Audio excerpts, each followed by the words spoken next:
Well, good morning, good afternoon, and good evening. This is Dana Scranton, and I hope this session finds you well. It's a beautiful day up here in Northwest Montana. We've got blue skies outside, and the great ball in the sky is starting to shine through. Well, today, what I'd like to do is cover a very important topic because this is something we cover a lot in the entrepreneurial space, in Entrepreneurs Without Limits. Once again, though, I want to remind you of our objective here. The objective is to help you create an authentic life of freedom, to show you the way, to point you to the tools and the methods and the strategies and so forth. An authentic life of freedom is of your choosing and on your terms. And that's not an idealistic mantra. That's something that you can actually accomplish. Now, of course, you have to consider what freedom means to you. You have to prioritize the things that all come together to create that authentic life of freedom. And the authentic part of it is it's your creation. It's who you are. And with that said, let's talk about the freedoms. Now, I'm not going to go to all 12 freedoms here. We're going to do them one at a time in the future. But I want to talk about some of the core freedoms that most people find necessary, desirable, priority. The top one being financial freedom. Now, financial freedom and financial independence can be two different things. And it's good to talk about it because you see both terms and they get kind of blurred, okay? Financial freedom means that you have generated the essential income, the money, the source, the flow to allow you the freedom to do the things you want. Financial independence simply means that you have created an income that makes you independent from employment. In other words, wherever your income is coming from that you've generated, maybe it's investments, it's real estate, it's your online business, whatever it may be, you control it, as opposed to somebody else controlling it. That's financial independence. And that is, in some respects, a first step to financial freedom. Now, sometimes there's not a whole lot of difference between those two because it depends on your personal state. If, for example, you have paid off all of your debts, financial independence, in effect, is financial freedom. You can sever the connection to an employment situation and you have no debt, so you are free to do the things you need to do to opt into the options and choices that exist. So I just wanted to clarify that when we talk about freedom as opposed to independence. They're two different things, but there is a joining of the two at one point. So let's talk about financial freedom. When you generate a sufficient flow of monetary assets into your life, in other words, money, and that flow is of a magnitude that it allows you the freedom to access opportunities, options, and choices that you might not normally have if you were in an employment situation, that then becomes your financial freedom. And financial freedom is important for several reasons, one of which is psychological. The top freedoms that most people focus on are going to be financial, time, and in these days, location. And then the fourth is emotional. And that's a very important freedom. Because here's what financial freedom does for you. It puts you in a position where you can be emotionally free of the stresses, the strains, the worries that all center around money. Now, I'm going to be honest with you. If you grew up in a world of scarcity, or you have programmed yourself, or the institutions of society out there have programmed you to be in that scarcity mode, and you may not even know it. So your financial freedom may seem like you've achieved emotional freedom, but you keep having these recurring feelings about not enough money and you shouldn't spend this and you shouldn't do that. Those are issues that you're going to have to work out. And maybe here in the future, I'll go into some of the things I've found about that that would be helpful to you. But the key is to understand that financial freedom leads to emotional freedom. The magnitude of that emotional freedom depends to a large extent on how you handle your thoughts, your feelings, your emotions. But for sure, when you find yourself able to distance yourself from the stresses, the strains, and the agony of dealing with somebody else controlling your life, like an employer, then emotional freedom is going to eventually become a greater part of your life because it leads you to the ability to think differently, to act differently, and to make choices that are better for you and better for the people that you seek to serve. So I put emotional freedom right up there in the number 2 position. Financial freedom leads to emotional freedom. Financial freedom gives you the ability to be who you are, to take the steps to become the very best person you can, to actually get rid of the baggage, the mores of society that have told you who you need to be, how you need to think, how you need to act. That is identity freedom. And I'm going to put that at number 3 in this discussion. So we've got financial freedom, emotional freedom, and identity freedom. Identity freedom is something that hardly ever shows up in people's priority list. Why? Because they don't know about it. They don't know the power of claiming your true identity. And that's part of this whole mantra about entrepreneurs without limits. We want to create those authentic lives of freedom so that you can be who you truly are, who you truly desire to be, so that you can make a difference in the lives of others, change the world, whatever you want to do with that. But financial freedom leads you to the ability to gain emotional freedom, which gives you the ability to cast off all the baggage and really focus on becoming the person that you are and want to be. Financial, emotional, identity freedom. Now, why are those 3 so important? Because they are the core of who you are. Financial freedom is the gateway. It opens things up.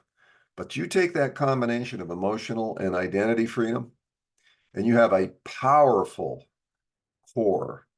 You know who you are, and you are unapologetically enthusiastic about that. That is a worthy goal and a target for all entrepreneurs. So let's go then to the next one, time freedom. Time freedom is very important because even in this world where you've got financial freedom, emotional freedom, identity freedom, time is still something that we have to deal with. Time is a human construct. I mean, let's face it. Look around you, and what is time? Time is merely a way of keeping track of a day. And a day is a way of keeping track of a month, and a month keeping track of a year, and a year keeping track of a decade, and so forth. It's just how we measure where we are in the timeline of life.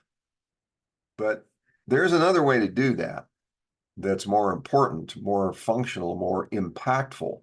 But we're going to stick with the moniker of time because it's familiar. Time freedom means that you are not constrained by the limits of a clock. It means that if you have something on your mind, a goal that you want to achieve, uh, something that you want to deliver to the world, you are not constrained by only being able to do that from 7 in the evening until 9 after you've gotten home from a long day of work and commuting. You now have the ability to structure your day to allow you to do what you want to do. And that's why financial freedom is so important once again, because it gives you the ability to utilize that human construct of time in the most effective way to achieve your purpose. So now we have financial, emotional, identity, and time. Now there's another freedom that has become very important in the modern paradigm of life, and that's location. The COVID-19 thing created a totally new paradigm in the world in terms of employment, what I call value exchange, and it's remote work. Now, I live in a resort area up here in Whitefish, Montana, and during COVID, we were literally besieged by thousands and thousands of people deciding that now that remote work was an option, an acceptable option, they were just going to relocate to the place that they dreamed of living, and that's here and other places like it. Location freedom became a priority. Now, many of these people are employed, they are remote employees. Our objective is to make that a null scenario. If you want to be a remote employee and you don't want the responsibility of creating your own business, that's fine. If you can create an income, a flow of cash into your life such that that job is, well, let's just say it's optional. You could drop it and it wouldn't impact you at all. That falls into that category of financial independence. You have the ability to drop the job and just live like you did before. And that's okay. But what I want to point out here is that the location freedom became important. People opted into moving somewhere else that they wanted to live and get out of the rat race, the city, the commuting, the traffic, or wherever they were for whatever reason. So it became important.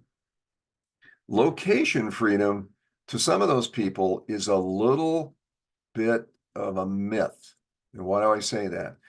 It's location freedom only to the extent that their employment continues. If that employment all of a sudden ceases, they are now in a mode of having to figure out how they're going to survive in a place that does not have employment in the trade or the skill or the experience or education that they have. They're going to be forced into having to make decisions. This is why being an entrepreneur is so very important and powerful in your life.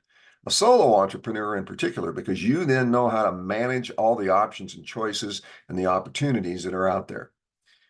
So financial freedom leads you down this path through the other freedoms now to location freedom. Now, location freedom can be a contributor to emotional freedom.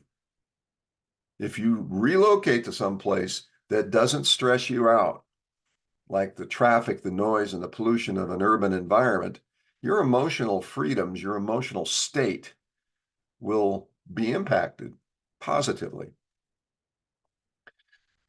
So that is a freedom that you really have to consider, location freedom. Is it something that will prompt you to focus on financial freedom? It could. There's no doubt about that. So we have financial freedom. We have emotional freedom. We have identity freedom. We have time freedom. We have location freedom. Those are 5 important freedoms in the world today. Now, I want to go over just a couple more. Like I say, I'm not going to do all 12. But to reiterate, the purpose of going over these is to put freedom in a personal context. You know, when we talk about freedom, people get different perceptions of what that means. And that's okay because you have to identify what your freedoms are. What does freedom mean to you? What would it do for you? What are the benefits that it would bring to your life, the life of the people that are in your life, and the world as a whole, or as whatever part you have determined is worthy of your focus, energy, and assets of time, money, emotion, whatever. Freedom is important. Now, let's go into a more ethereal, esoteric discussion of freedoms. There are 2 freedoms that are really, they're almost organic, but they don't happen effectively without you making a decision, and they are change and growth. The freedom to change and the freedom to grow lead you on a cyclical path to better financial freedom, to being a different person, being emotionally different. It just, when you change and grow, it impacts everything in your life. But financial freedom, going all the way back to the beginning, gives you the options and the choices to focus on what you want to change in your life, and change inevitably leads to growth. And you can be intentional about that. You can design the experience that you want to have in life that will create the change and the growth that allows you to grow those other freedoms, to embellish them, to expand them. To expand your financial freedom is to expand your emotional freedom, which is to expand your identity freedom, which expands your time freedom and your location freedom. Change and growth are freedoms. Think about it.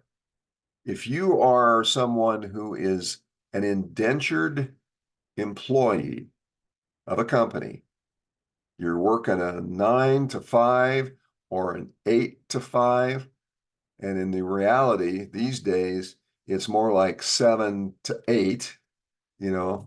It's a long day, 13 hours, and then you add commuting on either side of it for some. That gives you limited ability to change and to grow. You can change what you know and what you learn, and you can change jobs and all that kind of thing, but that's not the change we're talking about here. We're talking about changing the way you think, changing the way you feel, changing how you focus and use your time intentionally so that you can create the identity of the person you truly want to be. That's very difficult to do when you're in an employment situation. Now, I'm not saying that it's impossible. It is not, because people escape from being employed all the time. In the world today, employment has a totally different meaning than it did years ago when I entered the workforce out of college. Back in those days, we were in a phase change. Prior to when I graduated, there were companies like IBM and Hewlett-Packard, Sony, that employed people on an almost lifetime basis. That was the big dream. If you got a position with IBM, it was lifetime employment, benefits, all of that. Same with Hewlett-Packard and some of the other companies that were out there at the time. They were very stable, and they offered that kind of an employment scenario. That disappeared in the late 70s and the early 80s. It started becoming difficult to offer that in the transition into the new economy. And today, there is no such thing as lifetime employment. Even if you're a remote employee, you are subject to the whims, to the politics, to the dynamics of an organization. An organization that does have employees in an office. Not everybody is remote. Some are better at politics than others in that setting, and some are better at politics than others in a remote setting. You don't have eye-to-eye contact. You are not there to really get the gist of what's going on. So consequently, you're not even secure. Remote employment is not a secure scenario. And so in this world, if you are employed, and I'm not saying it's a bad thing, I'm just telling you there are some facts here. If you're employed, the energy and the focus you put into that does detract from your ability to extend yourself into a new life. But it is not impossible, because that's why we're having this discussion. You may be a person who is an employee and really good at what you do, but you realize that in today's society, the paradigm of employment is not a secure scenario. There is no guarantee. The only guarantee is that something is going to change. You need to be in control of that change. You need to have the freedom to make the change that leads to the growth that you desire, that allows you to live the life you want, the authentic life of freedom. So that's where I'm going to end it today. I wanted to talk about this because as we move forward in this series, we're going to be talking a lot about freedom. We're going to be going back and forth on how the freedoms play with one another, how they contribute, and how they combine to create momentum and energy. Because that's what creates your life. Having momentum and energy and enthusiasm and passion about what you do and being able to get up every day and be excited about it. The freedoms lead to that, and that's what we want. That's what we want. Well, that'll do it for today. I want to thank you for watching. For those who watched the recording, thank you as well. And I want to wish you the very best. And I want to really, really encourage you to sit down and think deeply about what does a life of freedom mean to you? What is your authentic life of freedom? What is the picture in your mind that would frame the authentic life of freedom? Well, until next time, this is Dana Scranton, and I look forward to our next session. Take care.